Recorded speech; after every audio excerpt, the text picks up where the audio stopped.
Welcome everyone to our first episode of our 8-year-old history podcast. My name is Felipe Camargo, and today we're going to be talking about the fascinating world of the industrial age. We're going to be exploring the rise of new technologies, the emergence of new economic systems, and the reactions to the social changes brought by industrialization. Today with me, we have Lauren Smith and Colaris. All right, we're going to jump right in. Our first topic is the Second Industrial Revolution. Lauren, can you tell us about the significant advancements in this period and how they impacted production and transportation? Absolutely. The Second Industrial Revolution from the late 19th to early 20th centuries saw breakthroughs in steel, chemicals, and electricity. The Bessemer process of 1856 made steel production efficient, leading to stronger technologies such as bridges, railroads, skyscrapers, and ships. Yeah, steel extended to products like cables, rods, and sheets, which made the creation of high-pressure boilers and machinery easier.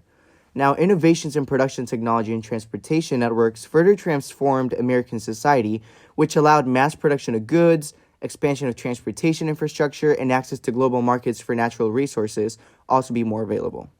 And don't forget that chemicals like plastics revolutionized manufacturing, while fertilizers boosted agricultural yields. The chemical industry's introduction of synthetic products like plastics and fertilizers revolutionized manufacturing and agriculture. Mass-produced plastics provided cheaper and more versatile options across sectors, while fertilizers significantly increased crop yields, supporting population growth with surplus food. Chemical innovations in textiles expanded color and design options in fabrics. To add on to that, the widespread adoption of electricity in industry, transportation, and lighting drove increased productivity and cleaner transit options. The shift facilitated mass manufacturing, commodity, standardization, and efficient transportation systems, which shaped modern industrial economies. Also, the electrification of factories powered machinery and electric transportation, like automobiles, revolutionized travel, making it easier and safer. Not to mention that electric lighting replaced traditional lamps, enhancing visibility and safety while extending productive hours in homes and workspaces. That is very fascinating, Lauren. And Sid, can you tell us how these advancements affected migration patterns? They played a crucial role. Railroads, for example, made travel faster and cheaper, enabling people to move to urban centers or industrial regions for work. Railroads revolutionized both internal and external migration patterns. Internally, they facilitated faster, safer, and more affordable travel, driving significant population shifts from rural to urban areas in search of employment opportunities. Externally, railroads, especially in countries like the United States, connected inland regions to ports, enabling immigrants to embark on transatlantic journeys. This accessibility to distant destinations within adopted countries spurred settlement and developed in new territories and frontier regions. To add on to what Sid said, steamships facilitated external migration, allowing people to travel from inland areas to ports for transatlantic journeys.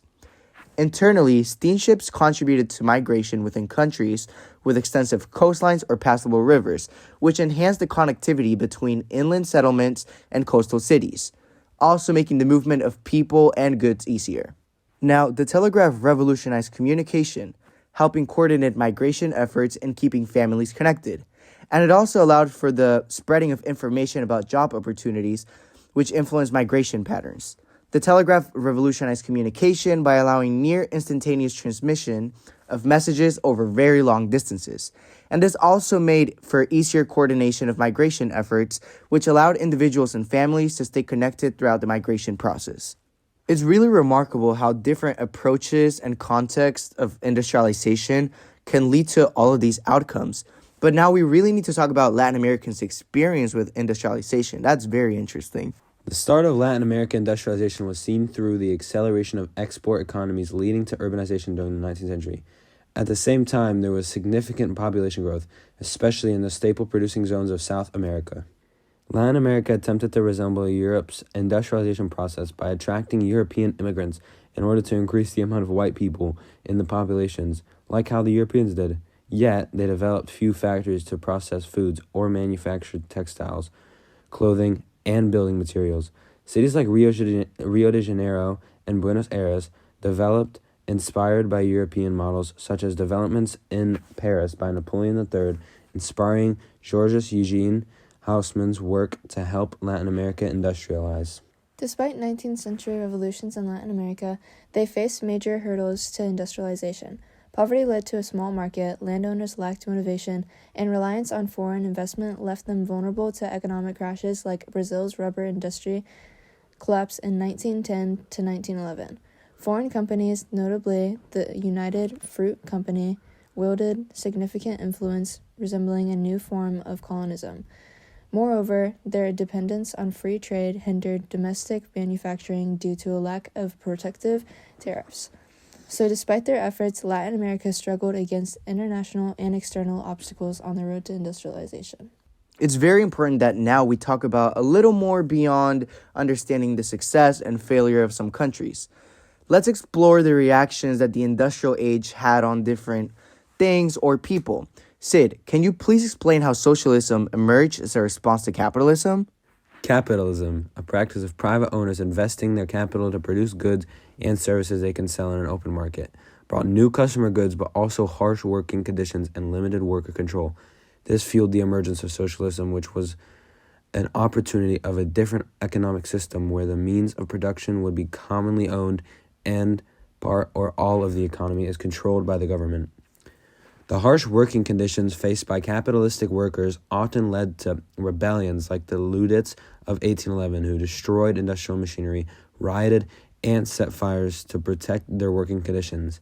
Now, the ideas of socialism and socialist society lined up with the ideas of most workers at the time of creating change in their working conditions, which motivated a shift from capitalism to socialism. Marxism provided an opportunity for the concept of private ownership where the people and the government collectively owned and controlled the production and distribution of all goods and services. The source below are excerpts for his manifesto, where he introduces his idea of socialism and discusses ideas such as division of classes and harsh working conditions. Wow, who would have known socialism could have had that much of an impact, right? Now, can we talk a little bit more about the labor movements of the 19th century? Labor movements arose in response to harsh working conditions and industrialization like long hours, low wage winds, dangerous environments, and lack of worker rights, which fueled these movements. Because of those conditions, workers formed trade and labor unions to fight for better conditions, fair wages, and shorter hours.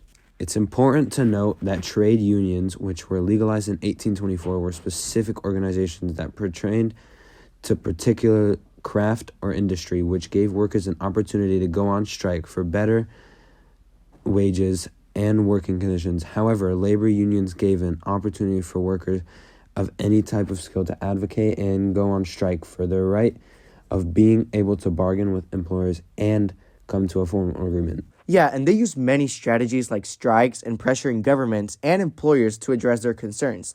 And through these efforts, labor unions secured many gains, which included minimum wage laws, overtime pay, limitations on hours worked, and reforms related to child labor, which was one of their very big achievements. To add on, the British Parliament soon became aware of these working conditions and the need for reforms through a study called the Sadler Report in 1833, where several workers expressed their harsh conditions.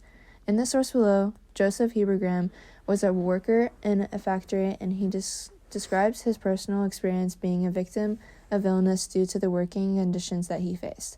But he also proceeds to give examples of injury and death at the expense of working conditions in the factories, aiming to persuade the committee to change what was necessary. Now, to start wrapping up on our podcast, we're going to discuss how Asian states like the Ottomans and the Qing reacted to European industrialization. Sid, can you help us out? Certainly. Both the Ottoman Empire and the Qing dynasty faced similar challenges in the industrialization world. The Ottomans first started reformation efforts led by Sultan Mahmud II. Janissaries in Istanbul, who opposed his rule and revolted, were massacred and replaced by a new European-trained artillery in 1826. However, their power was completely defeated as feudalism was abolished in 1831. Tax collection changed as military officers could no longer collect taxes from people, but taxes now went straight to the central government, which paid military personnel and ensured their loyalty. New roads and new postal service system was also established by Mahmud II. He also created a government directory of charities to keep regulations of the power of popular religious charities. Not to mention that European-style ministries were established to control the central administration of the government. Later on, after Muhammad's rule, under the Tanzimat reforms that started in the 1830s, the empire saw attempts to modernize the empire's infrastructure, military, education, and legal system, which incorporated elements from Europe. For example, a primary and secondary schooling system was created, as well as setting up secular colleges aiming to teach specific purposes such as military, engineering, translation, civil service, and things like that. Likewise, the Ottoman Reform Edict was created in 1856 to update the legal system to emphasize equality before the law, which was seen through equality in education for all men, government appointments, and justice regardless of religion or ethnicity. The new legal systems also regulated the traditional millets, as the legal courts in different religious communities protested against their autonomy being threatened. However, though, Muslims argued against the new reforms as they interfered with their traditional practices and values of Islam. And also the reforms did not include most women, so they were mainly excluded from economic and social activities in the Ottoman Empire. Not to mention that in 1876, Sultan Abdulhamid took power and put an end to the reforms and exiled the Young Turks, who advocated for reform. So basically, it is safe to say that the Ottoman did not accomplish the same industrialization efforts other places in the globe. Moving on, the Qing dynasty in China also initially faced resistance to modernization efforts. The self-strengthening movement initiated in the mid-19th century aimed to adopt Western technology and weaponry while preserving traditional Chinese values. And the Qing also had tons of help from the French and the British with their reforms. And China had a stable government that collected revenue and allowed it to repay debts and participate in trade. However, an increased demand for reforms rose in China after China's defeat in the Sino-Japanese War from 1894 to 1895, which prompted people to form clubs calling for change. Specifically, one club, though, was very impactful, and it was led by Kang Youwei, with approval of the Emperor Gongshu, to create the 100 Days of Reform. And these 100 Days of Reform ultimately were able to abolish the civil service exam, eliminate corruption, and establish the Western-style industrial, commercial, and medical system. Taking a look a little more ahead, the Boxer Rebellion was an anti-foreign, anti-colonial uprising that took place in China between 1899 and 1901, seeking to rid China of foreign influence, which is similar to the efforts of Empress Cixi, who had previously resisted any new technology that would extend reach into her country, such as stopping the extension of railroad lines and telegraph networks in China, as well as maintaining the civil service system. Yeah, and later on, China continued to accept contributions from American and European advisors to help them modernize. They accepted territorial protection from Western powers, who in return accrued a trade concession because China was being weakened by international rebellion and fear of encroachment by Japan, which overall summarizes their reaction to industrialization in Europe.